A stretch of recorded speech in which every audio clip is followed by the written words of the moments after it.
This is Steve Wells. And I'm Jeffrey Feldberg. Welcome to the Sell My Business podcast. This podcast is brought to you by Deep Wealth. Are you a business owner who is wondering how to either grow your business, sell it, or both? Or maybe in today's environment, you're wondering how to make your business pandemic-proof. Visit deepwealth.com to find out how you can master the strategies to grow and extract the deep wealth from your business. Visit www.deepwealth.com. Well, Steve, today we have Don Gleason who's with us. Don has an extensive background in strategic planning, sales management, marketing, and the customer experience. As a consultant for nearly 2 decades, Don has been helping businesses launch, turn around, or achieve exponential growth.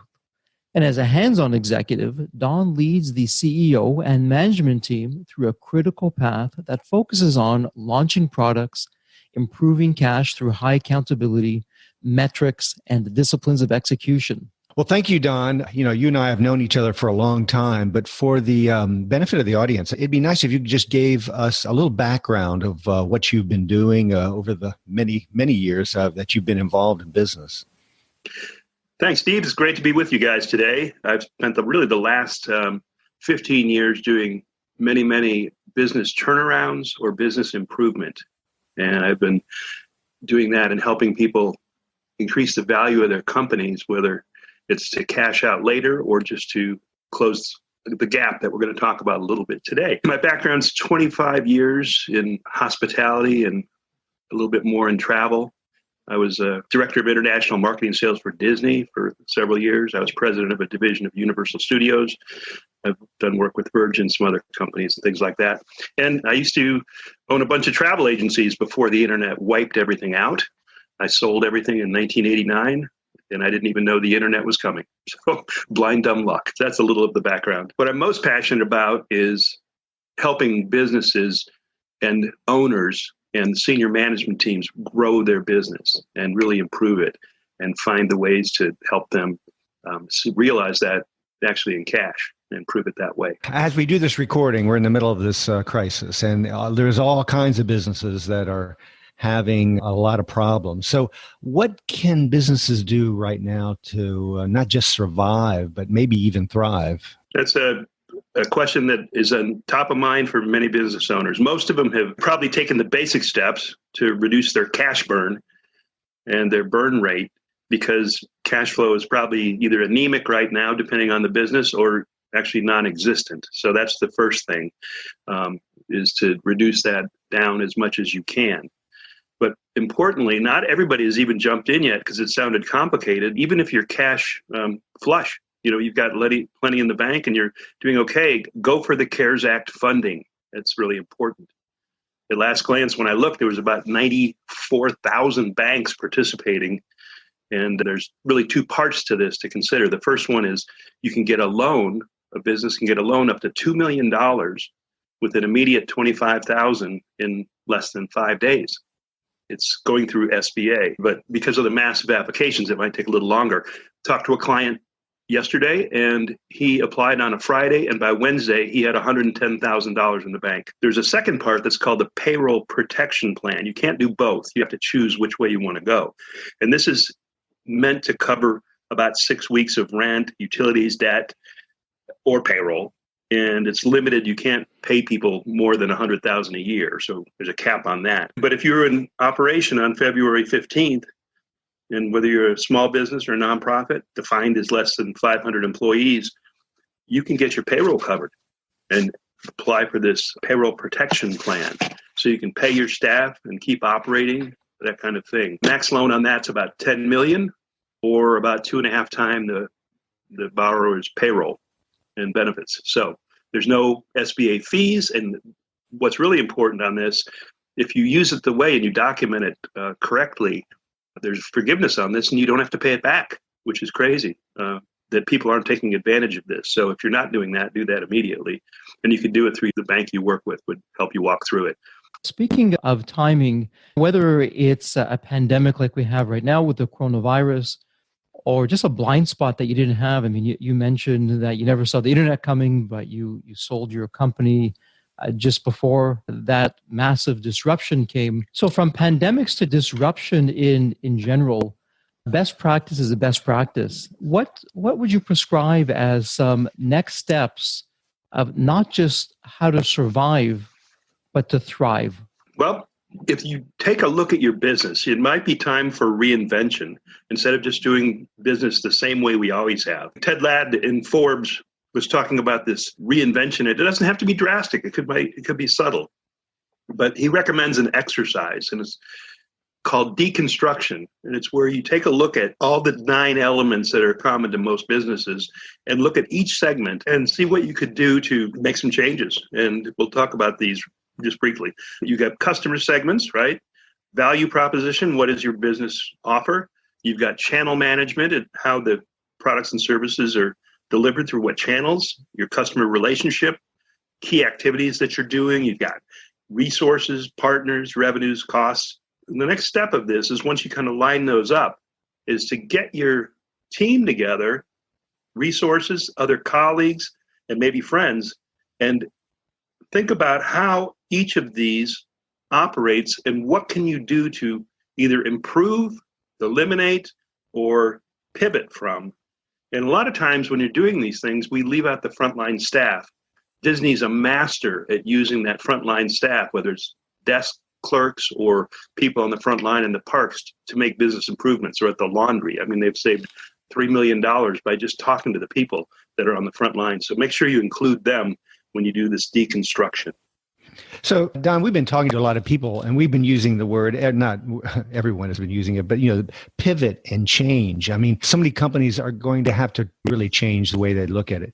How would you define pivoting and change? I mean, what does that mean to you in your experience? Well, I define pivot as a change in strategy, not necessarily a change in vision. So if your vision is to deliver X to this, ideal client profile and do it in a performance excellence way and deliver quality and service into whatever sector, you're not changing that vision. It's just the pivot means that how you deliver it, or the way you do, or you create an alternate line, like a line extension. So this isn't a time to stop.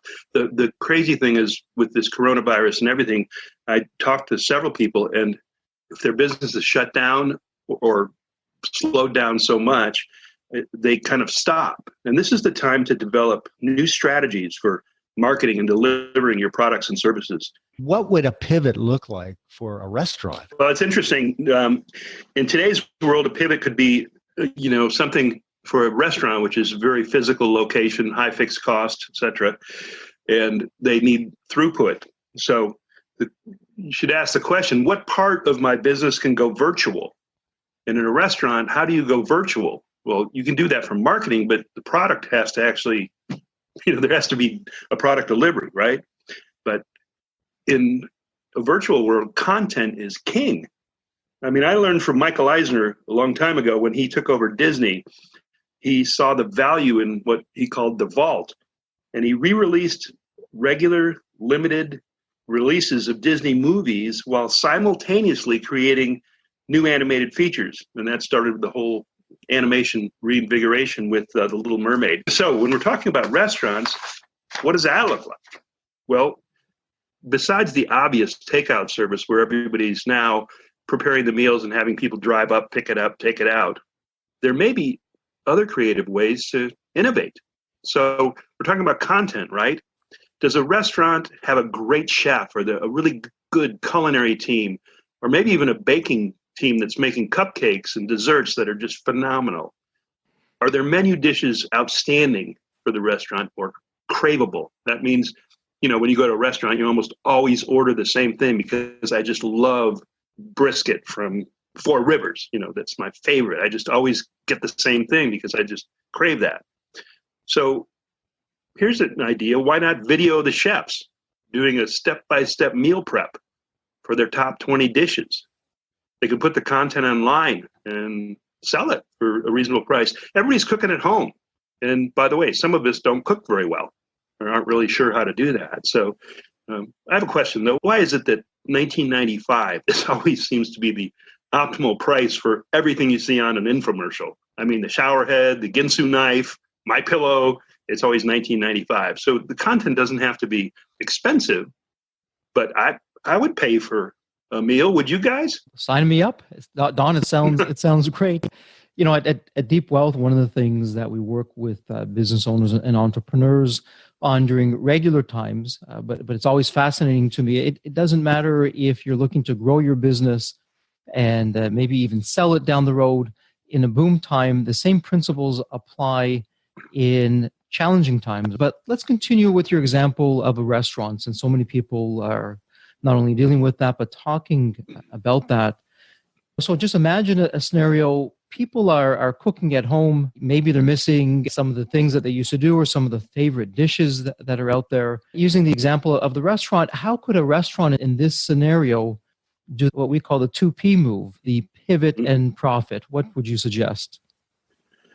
Well, back in the day, a few years ago, I worked with famous Dave Anderson. He created Famous Dave's Barbecue. He was the founder of Rainforest Cafe with Steve Schussler. He did Grand Casinos. He was one of the first people in there in the casino world. But he was known for his award-winning ribs. But he also has hundreds of amazing recipes.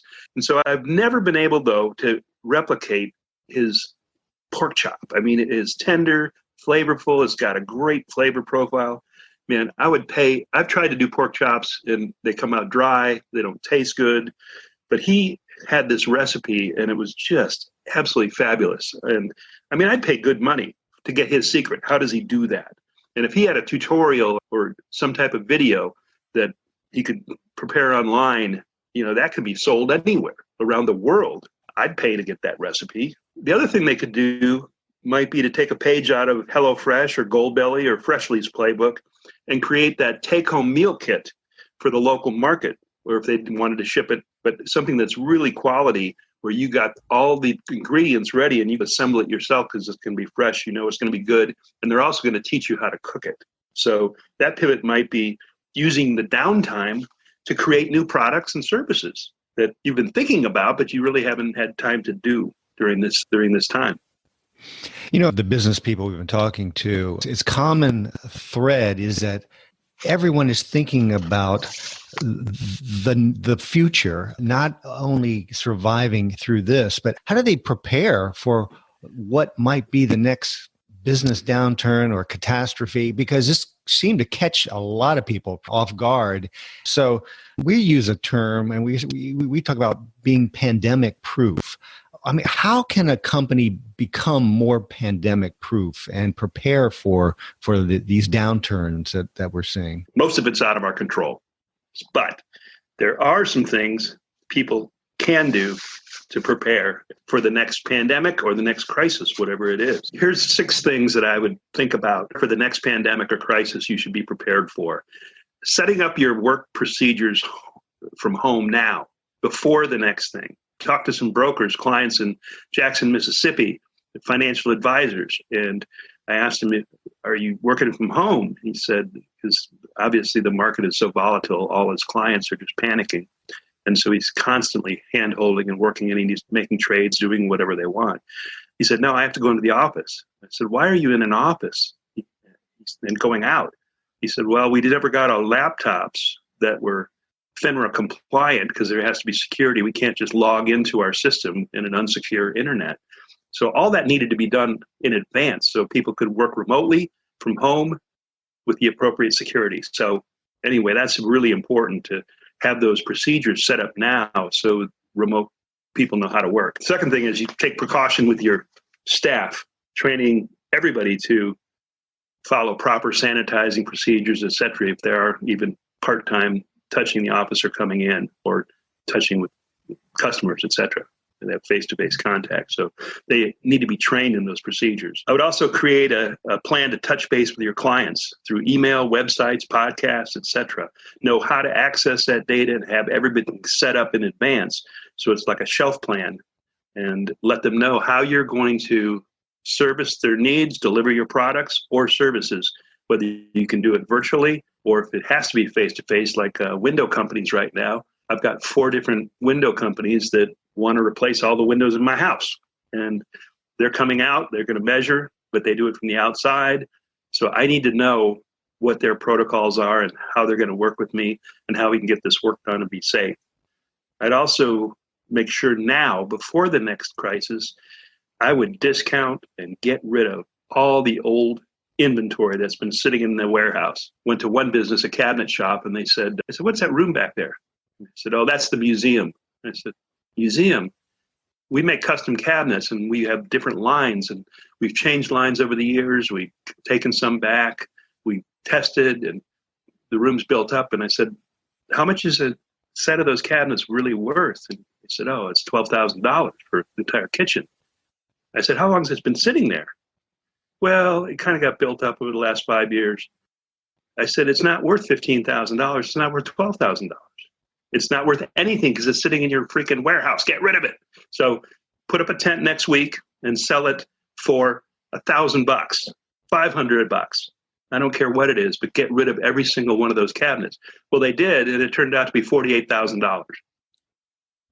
That's money that can be deployed in so much better ways than sitting in there. So do it now. That's a crazy example. And I remember you told me that years ago, and I have actually used that example. I've talked about how hard it is for people to prune themselves sometimes. And, we don't want to make those cuts, but it really takes someone like you, and in good times, to do that. But now in the bad times, I guess people are probably looking in their warehouse and saying, what can we sell? And it's probably much easier. There's a client here in Orlando that has a surfaces company, everything from Art Deco panels on the wall to flooring and tile and carpet, etc., and really high-end stuff. The first time we were walking through and we were getting a take on his business, I walked out to the warehouse and I did ask the warehouse guy, I said, where's your museum rack?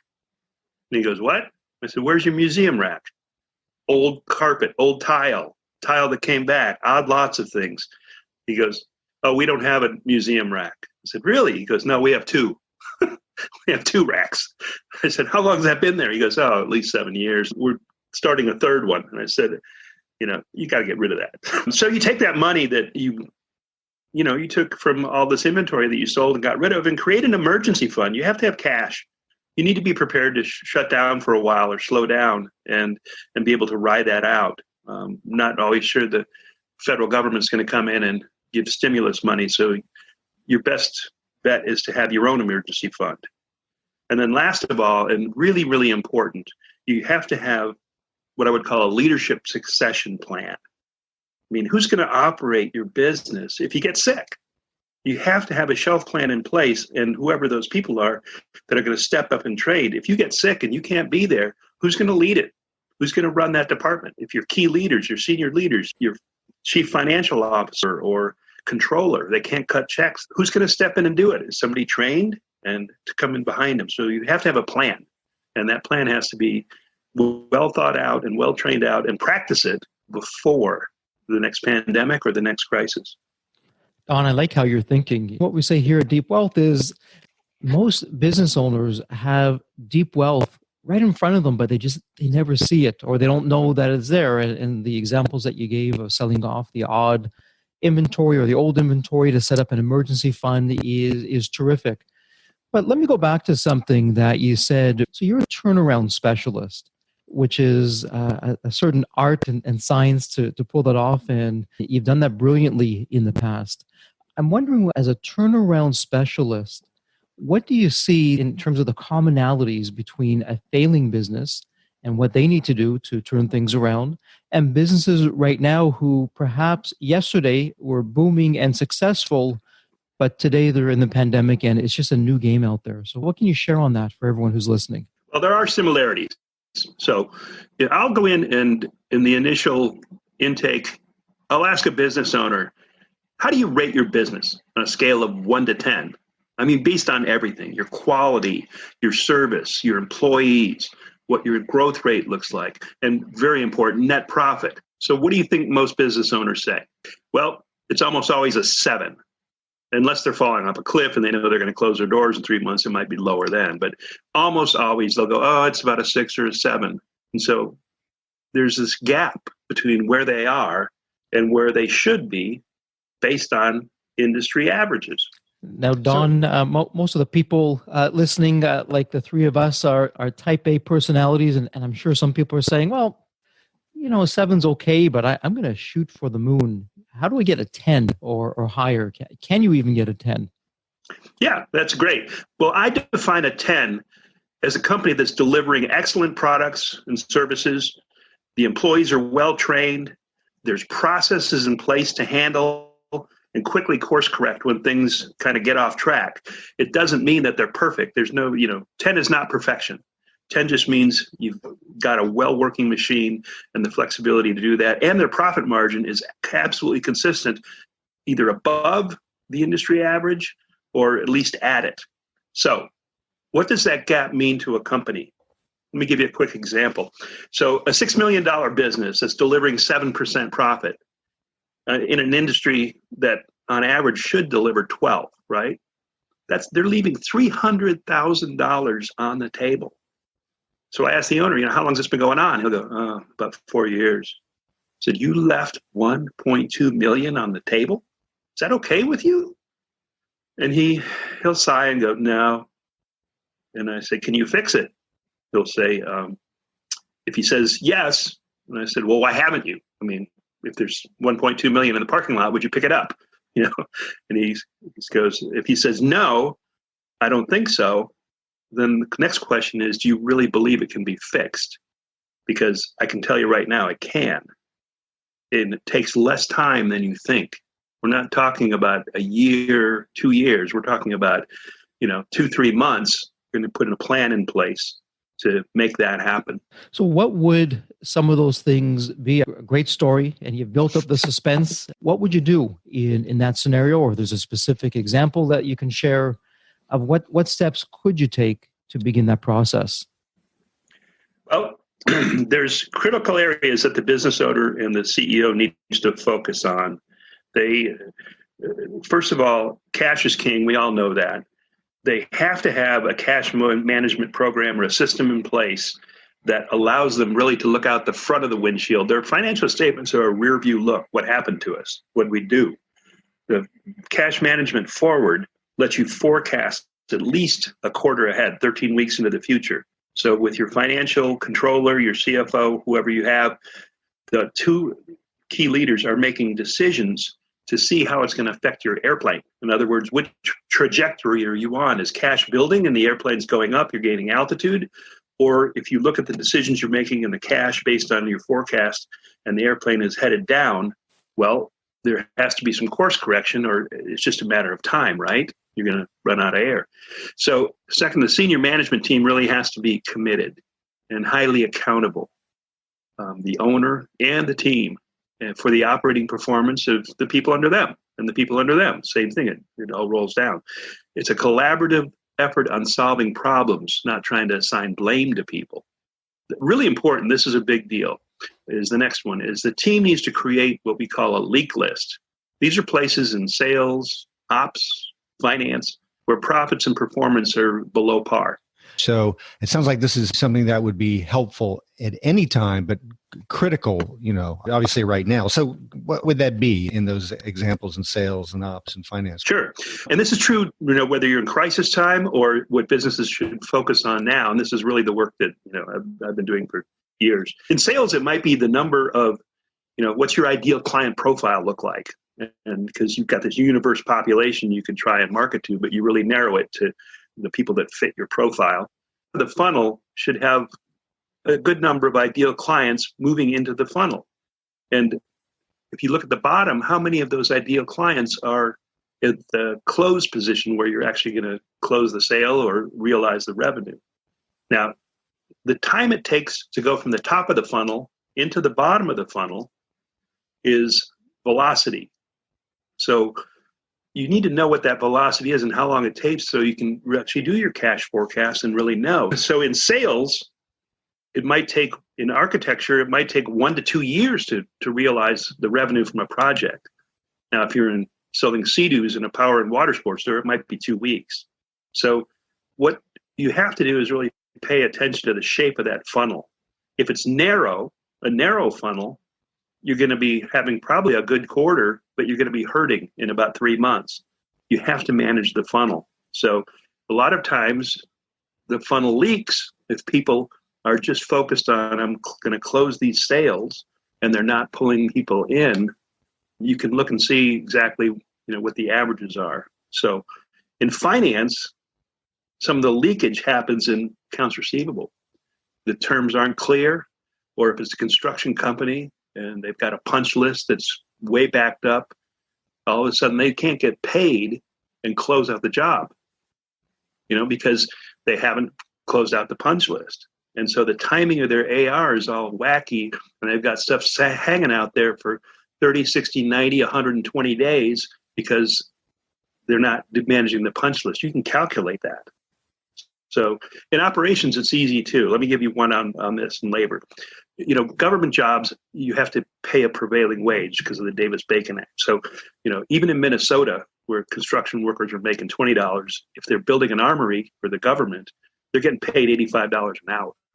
That's a pretty big hike. So labor costs add up pretty quickly. So I go out on the job site at a construction company at the armory, and at 6:30 in the morning, they're supposed to start. I get there at 6:15 and I just watch and observe, and they're all hanging out, eating egg McMuffins and having coffee and kind of getting their tools together and chatting about the weekend. And the supervisors are pretty disorganized as to who's doing what today. And I'm sitting there on the clock. They didn't actually start work until 7:15. Big deal, right? Does this happen on a job site? You can see it happening. It's just so common. But what does that really cost? What's it costing the business, and how is it leaking? Well, if they're laying out their tools and doing all this stuff, they don't actually start work. 45 minutes costs that company at that wage rate for 16 guys about $1,020 a day. $1,020 a day. I asked the supervisor and I asked the owner, I said, "How is this typical?" "Yeah, this is kind of how we operate. We're not that tight." I said, "Well, for a year, if that job's running a year, and that was actually a year and a half job, it was $265,000 that was leaking out of the business." A lot of times the senior leaders in sales ops and finance are so busy working in their business. They're just trying to handle the customers they have, keep things moving, that they really have no time to work on their business. So the second reason is that a lot of people really don't know how to hold people accountable for their performance. You have to pay close attention to your cash flow, number one, and manage that cash weekly and see the flow and know where you're going and what you have. That's just key. And you'd be surprised how many businesses don't do that. Number two, you really have to know your ideal client profile and focus on what that client looks like, its characteristics, and that velocity of the sales funnel and what's in that pipe, because that's your lifeblood. Nothing happens till something gets sold. You have to operate with a committed, highly accountable management team who will instill the same in their direct reports and will hold their teams accountable as well, operating off metrics, key metrics. You guys know you can't improve anything if you can't measure it. So you have to be prepared to pivot when the market conditions change, and the metrics are going to show you that.